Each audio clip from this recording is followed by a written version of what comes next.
Hey, what is up YouTube? I'm back again with another video. Today I have somebody that I've never had on the channel before. This is my dad, Luke. Hello guys.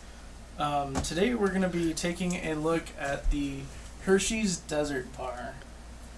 Now, I'm not sure if you guys have ever heard of these before. Have you ever heard of them? No. Okay.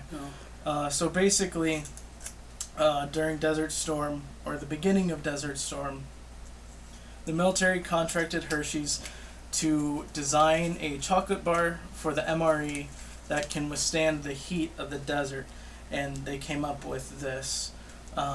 This is the requirement is that it had to be 1 ounce and withstand 140 degrees without melting. So they came up with this.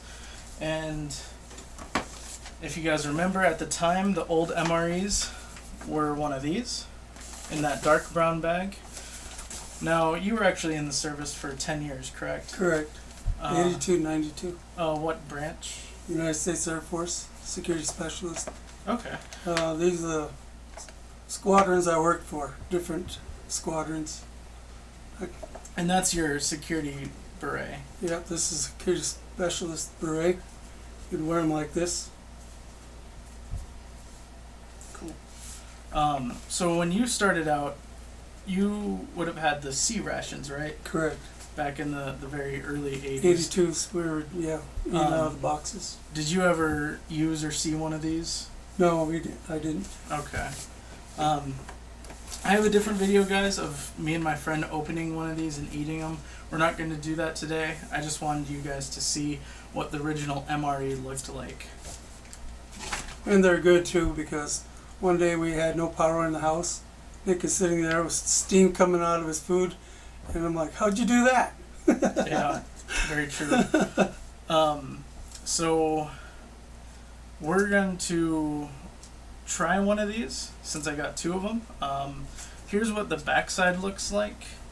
You guys can see it's just like everyday ingredients for any other candy bar out there.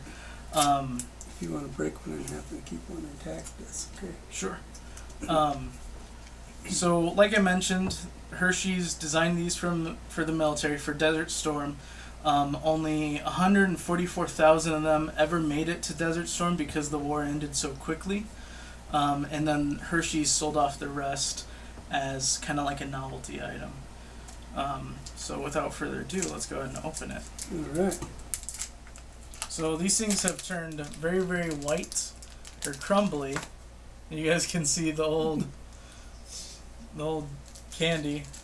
I'm gonna try this piece. Do you want to try some of it? Yeah. Okay. I'll do that. Yeah. Wow. Pretty much breaks apart immediately. Mm-hmm. Kind of reminds me of the Nesquik that you Yep. mix in with like the milk or whatever. Nestle's. Mm-hmm. Nestle's chocolate. You definitely taste the old on it, but Yep. wow. So that's pretty cool that they designed these to withstand 140 degrees without melting.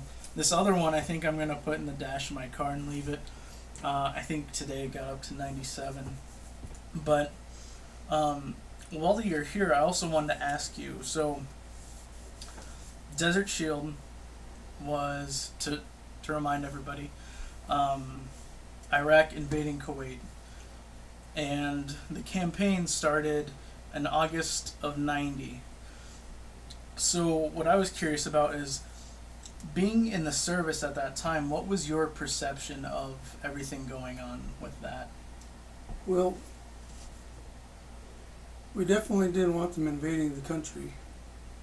And the president was going to defend them and help them if it happened.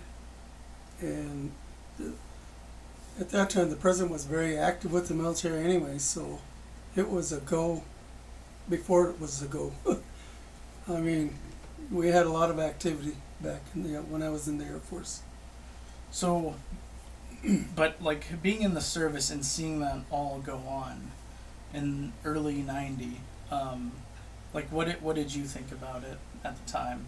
Well, a lot of us didn't give it too much of a thought because we were just trained to go and we were ready to go, and that's the way we looked at our mission. Was if it came our time to go, we were going to take our LS bags and go and deploy.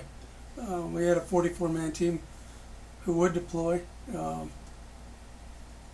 and we're always ready to deploy. So you guys kind of, I mean, you guys were always kind of ready, so it didn't Yep. really change one thing or another. yep, we all had the training, and we knew what we'd have to do, and we were ready to go do it. And you never did deploy, so. No, I did this. I did the training for deployment, but wasn't selected. We're going to be selected on go for the short time, come back. The next bunch goes, and then the next bunch goes, and like Nick mentioned, it was such an immediate success, and it was over with. That the people that left for out of my squadron left and came back, and then that was it. Nobody else was going. Well, that's pretty interesting. Well, thanks for coming on to the channel. You're welcome. And thanks for doing the review with me. You're welcome. So, guys, that's our review of the. And then, what do you think of the Desert Bar? It was kind of like you said. It tastes like Nestle's chocolate, and it was kind of dry, but it's 1990, so Yeah. you get what you get. Yeah. So thanks again for the review, and thanks again for talking about your time in the service. So guys, that is the perspective of a stateside serviceman during Desert Storm. Hope you guys enjoyed it. Hope you guys learned something new. If you guys have any questions, leave them in the comments below. And as always, have a nice day.